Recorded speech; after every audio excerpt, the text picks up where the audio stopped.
Hey guys, it's Brooke. Are you taking the SAT soon with essay and wondering how you can make your essay super awesome and avoid pitfalls that could land your reasonably decent essay in terrible score territory or maybe just moderately not awesome territory? If so, that's what we're going to talk about. Before we get going though, I want to remind everyone to subscribe to our channel by clicking subscribe below this video and head to our website, SupertutorTV.com/subscribe to subscribe to our mailing list. We have lots of awesome things there. I also want to let you guys know we are going to be releasing the best SAT prep course ever this fall. So subscribe to our mailing list and we will let you know when it drops. In the meantime, if you're studying for the ACT as well, you can check out the best ACT prep course ever. It's over 50 hours of video tutoring with me. I've coached a student to a perfect score and scored perfectly on that exam as an adult myself. So go check it out to get your best score. So today I'm going to go over 5 ways that a good essay can get a bad SAT essay score. Just because you write a good essay and you're really good at writing essays in general in normal life doesn't mean that you're going to get a great SAT essay score. I have another video about how to get a perfect score on the SAT essay, and that outlines all the things that you have to include in your essay. But what are the things that you might do that could totally screw you over? That's what this video is about. So the first way that you can totally screw up your score is early typos. One of the things to keep in mind when you are writing the SAT essay is the fact that these readers are reading your essay really quickly and they're going to make quick snap judgments about your writing. If your last 3 paragraphs are lovely and awesome and your first 2 paragraphs suck, that's going to cost you a lot more than if the situation were reversed. So it's really important that you start strong and that your first couple of paragraphs don't have what I call train wreck sentences. Sometimes when we're writing, we lose track of where our brain was and we write in a way that's completely grammatically incorrect. I know very occasionally I do it, and I know a lot of my students do it depending on how tired they were when they wrote their essays. This is an absolute nightmare if it happens in your first 2 paragraphs. And for that reason, I suggest if you're able to work it into your timeline to proofread your first and second paragraphs very quickly after you've written both of them before you continue on to the rest of your essay. So I'm going to read a sentence for you that could potentially be problematic if it were a topic sentence of a body paragraph, of your first body paragraph. First, the authors highlight the stark contrast between the bill's supposed intentions and its actual devices and wording. For one, Evans has said her bill doesn't match judgments about whether genetically engineered food is inherently good or bad, the authors acknowledge. So this is what I call a train wreck sentence because this was a complete sentence and then we have a comma and then randomly we have the authors acknowledge and it's super confusing sounding. If I want to fix it, I would cut this right here. I'm going to put it up front here and I could say, for example, the authors acknowledge that, for one, Evans has said her bill doesn't make, obviously not MAC, judgments about whether genetically engineered food is inherently good or bad. I could also clean this up over here and say its actual devices and wording instead of all of that stuff. So that could like fix some of these early typos. I mean, this is like 2 degrees away from super awesome, but because of the mistakes, it's not super awesome. So you want to make sure that your first paragraph or 2 are really in great shape because that's where the judgment is really coming down. Number 2, second idea that can get you into trouble is quotes without context. What a quote without context is it's a situation when you just throw out a quote and it's not entirely clear what's going on in terms of the story.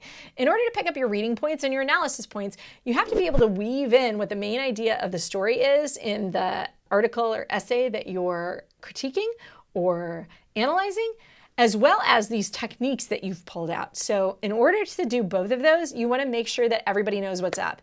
And knowing what's up is really important early on because even if you explain it later, if you didn't explain it up front, wow, that like gets everybody off on the wrong foot and it's a lot more confusing, right? And this actually has a quote without context as well, so we're going to talk about that. So here you see the authors highlight the stark contrast between the bill's supposed intentions and its actual devices and wording. And then we have the authors acknowledge that, for one, Evans has said. So who is Evans? Do you get what I'm saying? In this paragraph, I haven't talked about Evans at all. So how do we figure out who Evans is? Well, we have to introduce her. So here I have a new version, okay? So I've reworded this and we can look at this, what I did. First, the authors use contrast to weaken the legitimacy of Senator Evans' bill. So now I kind of remind people who Evans is, right? And like she's the lady with the bill, so I don't just randomly talk about Evans. Well, Evans contends that her bill, and then I introduce this idea a little bit more smoothly so you can see before and after. How does this quote relate to the article as a whole? How does it relate to the main idea? And can I frame that in a way that's really easy to read and really easy to digest? One of the most important things when you're writing your paper is you have to make your information digestible, okay? And what I mean by that is these people are reading your essay like super quick, right? They have to understand it instantly, and they're gonna blame you if they don't instantly understand whatever it is that you said. So you could say things that are beautiful and lovely, and if they're not very instantly understandable, that's a problem. And quotes without context is one of those situations that can create problems, okay? The next point that I'm gonna make is muddy organization. So again, this idea of clarity is so important because they're reading so fast, they have to know really clearly what you're saying. So your writing really needs to be clear as a bell on the SAT essay more than anything else. Sometimes our ideas are awesome, but they don't match your thesis or topic sentence because you're getting better ideas as you go, and you just have to be really careful about that. Always bring it back to the main idea of your paragraph, okay? You have to have it easy to read, clear, and organized, okay? If you notice when I rewrote this, I rewrote it for clarity. I rewrote it to make it simpler and clearer. We have first, the authors use contrast to weaken the legitimacy of Senator Evans' bill. I'm trying to make my paper easier for them to digest and read. You could be way more profound than somebody who has really clean and clear organization, and your essay will actually possibly show more intellect or show that you have better analysis skills than somebody else who has a very simply organized paper. But the organized paper may score higher than your paper, especially if you don't have the topic sentences nailed and you don't have that relationship. You have to make your essay digestible. It has to be easily apprehended by anyone reading it, and if it's not, you will lose points, even if the points you make are really freaking good. Okay, so there's no forgiveness on this. You've got to be organized. Speaking of clear, another issue that some students come up against is bad handwriting. Now, I know on the SAT, they say they're not really going to grade down for bad handwriting. But again, back to this idea that these graders are trying to grade your paper in 2, maybe 4 minutes if you're lucky, of reading. That doesn't give them a lot of time to regroup if your handwriting sucks. Essentially what happens is that as they read, they have to slow down and it's hard to read and they feel like they're struggling to understand because of the legibility. But psychologically, when you struggle to understand something, you don't just think, this is bad handwriting. You also think, this point is stupid because I don't get it. Because by the time I get to the end of the sentence, even though I've struggled to understand each word, my brain forgot what the first half of the sentence said. And you know what? If that's the case, I'm going to blame you. I'm going to think that you are bad at forming arguments. So if you have bad handwriting, a few tips. One, make sure you have super sharp pencils that you reserve just for the essay portion. I recommend going 5 days in advance of the test and getting all your pencils sharpened, making sure you have all your erasers. You never know when the pencil sharpener in the room you're working in is going to be absolutely lame. 2, practice writing more legibly. Practice writing these out by hand and doing the best you can, and ask your friends or ask your teacher to read them. Make sure that they're legible. Consider writing in print if you're flexible between print and cursive. Sometimes that makes it a little more legible and you won't be counted down at all for print versus cursive. So those are things to think about. And number 5, moving on. My last point about why good essays get bad grades is that they are too complex. Again, if you're reading an essay in 2 or 3 minutes and you're trying to understand a complex idea, guess what happens? You don't understand the complex idea. If your reader doesn't understand your wonderful, profound ideas, they're not going to give you credit for them.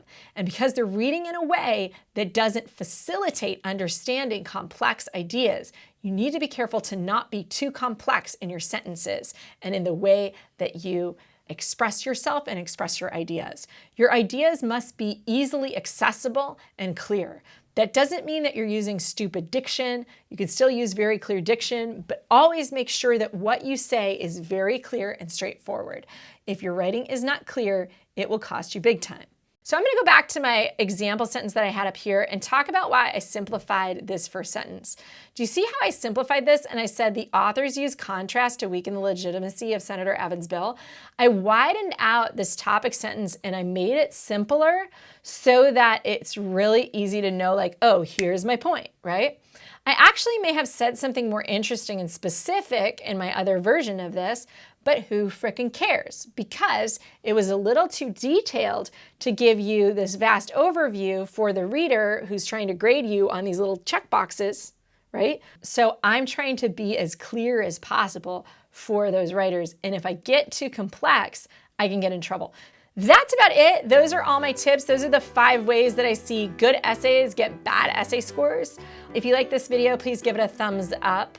If you are taking the SAT, we have tons of videos here on SupertutorTV.com, so I recommend that you check them out. We're on Facebook, we're on Instagram, we're on Twitter. Find us there, people. And I will see you guys next time. Bye-bye.